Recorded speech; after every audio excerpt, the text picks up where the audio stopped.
Manchester United 1, Wolverhampton Wanderers nil. Big win as Man United go into the top four at the end of 2022, man. There's a big win today. And you know what?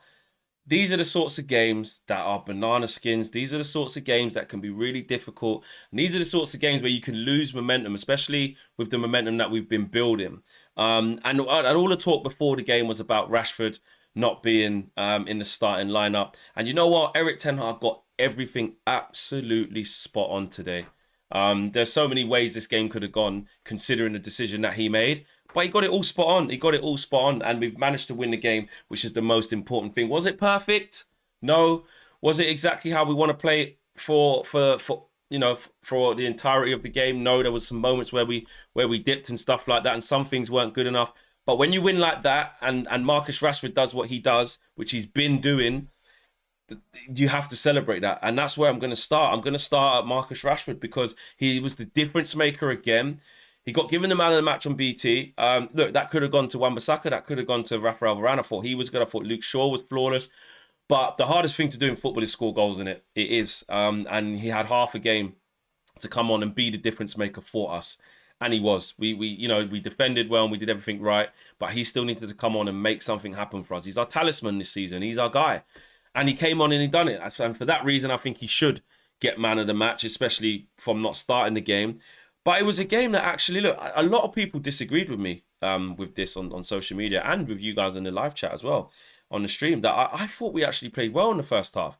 I thought we could have been 2, maybe 3 goals up in the first half. A little bit sloppy in times, but I didn't get that how you guys were, most of you guys were feeling because you said it to me on the stream as well and you voted on it as well. I didn't feel like that. I felt like the chances were there to be got. We were in the right positions, and had we have been clinical in those moments, we would have. I think we would have been even further ahead, and I think we would have been even more comfortable in that first half. But you go in at 0-0, I think that changes the complexion of the feeling anyway. People were saying we were sloppy and the standards have dropped if you think that was good, and I just saw it as I never felt like Wolves were going to score.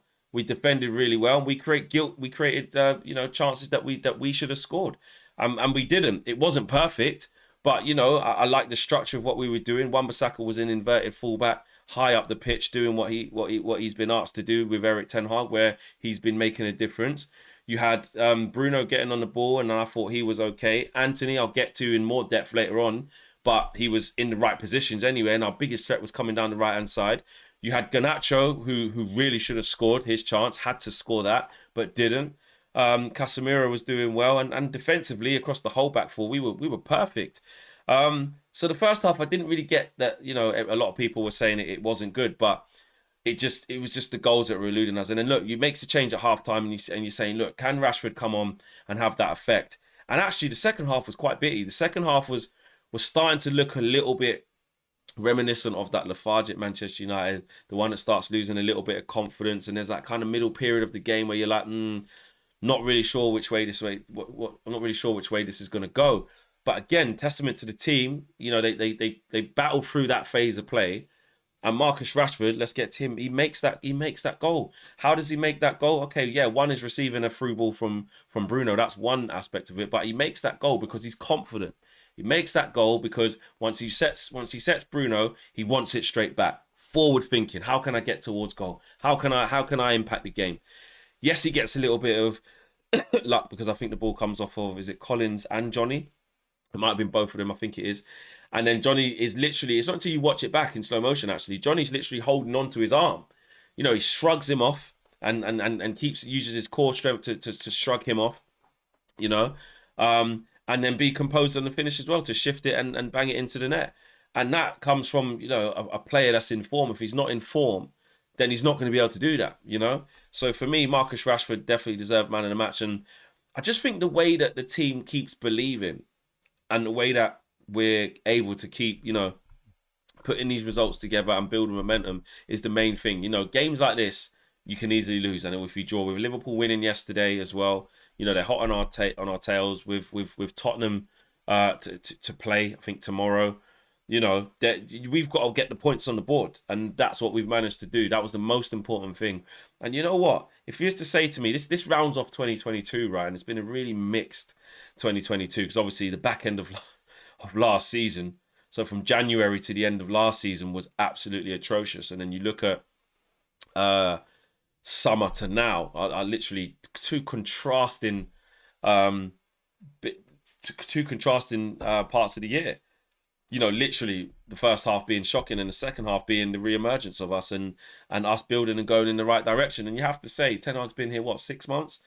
And what he's managed to do with the team in that time has been brilliant. I don't think we can ask for much more than what we've seen. I've seen a stat there on BT. Obviously, we're not, you know, out of the top 6 as well. We're the lowest scorers in it. That's something to address. You know, we know we're in it for the long run. We know we're in for a striker. We're in for a forward. We need to readdress that line. But at the end of the day, all you can ask for is going into the new year. We're 4th. You can't ask for more than that.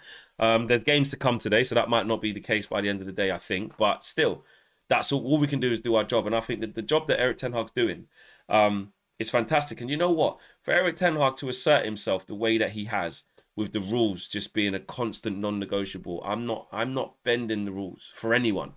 Marcus Rashford's our best player right now, right? We all agree on that, don't we? Like, in terms of in form, right now, he's our best player. And he took him out of the team. That takes guts. That does take guts. That could have backfired on Ten Hag today. Not from my point of view, because I said even before the game, even before the ball was kicked and I saw that news, I wanted to make it clear for my part that even if we'd gone on to not get a positive result in this game, that Ten Hag, to me, is right for doing that. But in the wider community, there were people saying, you know, if we lose, it's going to be on him and da-da-da-da and all this stuff. At the end of the day, Ten Hag done the right thing for the team. And he done the right thing for the longevity of the team and the standards of the team. But this is just so happens to be a day where everything worked out. But for him to do that, you know what message that sends to all the rest of the players? That shows them that, listen, it doesn't matter who you are. Anybody can get it. He started it off with Ronaldo. He got it. It was then Harry Maguire, you know, lost his spot fairly quickly. Luke Shaw lost his spot fairly quickly. He got it. And then obviously with the way the Ronaldo situation happened later on in the season, he got it. And then he consequently obviously left the club. And then for Marcus Rashford, who actually you wouldn't really, how good is that to see Marcus Rashford smiling, getting his man of the match award as well? It's really good. But you don't really associate those sorts of things with Marcus Rashford. You know, obviously it's a minor misdemeanor, late for training, late for the team bus, probably. We'll probably never know. We don't need to know. It's done. It's dusted. But for something that was deemed so small, or could have been deemed so small, Ten Hag made it a big deal. And a big deal to the point of, you're now not starting the game. You would have started today. You're our most informed player. But you've now lost your starting spot because of that. Because you can't bend these rules. You can't break these rules in any capacity. And for the other players who've seen that happen, whether you're Casemiro, whether you're Varane, and more importantly, whether you're someone like Garnacho, who's seeing that. He's seeing Rashford, who's been in the same position he has, coming into the team, coming through the youth academy, and he's seen him be dropped. You know, Garnacho's had his own problems earlier on. That's the other one that Ten Hag's had to deal with. Garnacho kept him out the fray for ages. So well done to Erik Ten Hag. And again, and the reason why I'm talking so much about Erik Ten Hag is because I'm kind of summing up his year. And I think that was the most fitting way to demonstrate the type of progress that we're making under this manager. And I said it before the game, if you thought that if we lost that it would be on Ten Hag, just think back to the standards that were at this football club. We had leaks left, right and centre, you know, in the media with players talking out of term. We had arguments with players where, you know, I think it was Fred was coming out and saying that this is fake news, this is lies. Martial did it. There was problems with him when he came back when he wasn't supposed to, I think with the birth of his child or something like that, stuff going on there. You had the Pogba situation going on, him talking out of turn. It was an absolute mess. Then on the pitch, I mean, I don't even need to go into that. It was an absolute mess. There was just no standards, no accountability. And these are actual basics as well. You don't want to celebrate these things too much, but I think in terms of Erik Ten Hag coming in and within a short space of time instilling those things, we should celebrate those things. They are standards. They are non-negotiables for any professional, for any team actually, whether it's Sunday League right up to the levels of Manchester United. But with Erik Ten Hag being able to change that in such a short space of time, that literally sums up his 2022, you know? So he was absolutely fantastic. On Anthony, I just wanted to touch on it. Just frustrating again, you know, gets on the ball. It looks like he's going to make things happen, and just that lack of quality is just missing in his game right now. But, you know, we're hoping that it's going to come good, you know? We're hoping that it's going to come good. But I have to give a massive shout out to Luke Shaw, massive shout out to Wan-Bissaka, and a massive shout out to Varane. Malacia did okay. I think he defended fairly well, but on the ball wasn't as good. But those three that I just mentioned have been absolutely unbelievable today. And you know what? Luke Shaw was giving me shades of Martinez. He really was giving me shades of Martinez. I thought he was absolutely fantastic today, proving that he can step in and play in that role. And Wan-Bissaka is going from strength to strength. He was a candidate for man of the match again for me today.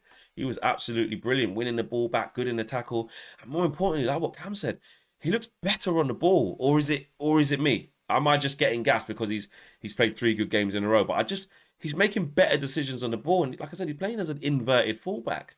Again, testament to Ten Hag to get him to buy into that, because to me it looks like he's playing in a slightly different style. He still has that ability to win tackles and reach him with his long limbs and get interceptions. He's always going to have that, but on the ball and in the attacks, I'm seeing him just play better. He actually gives the ball to Rashford for the disallowed goal as well. So big up to him as well. Casemiro, I thought he did well in parts, but sometimes the game drifted him by a little bit. But some good, clever fouls and some decent transitions. But yeah, those are the standout players. So smash a like on the video, subscribe to the channel if you are new. Have a great new year. Thanks for supporting the United View. It's been a fantastic year, and I wish you all the love and prosperity into the new year as well. Take care, guys. Peace.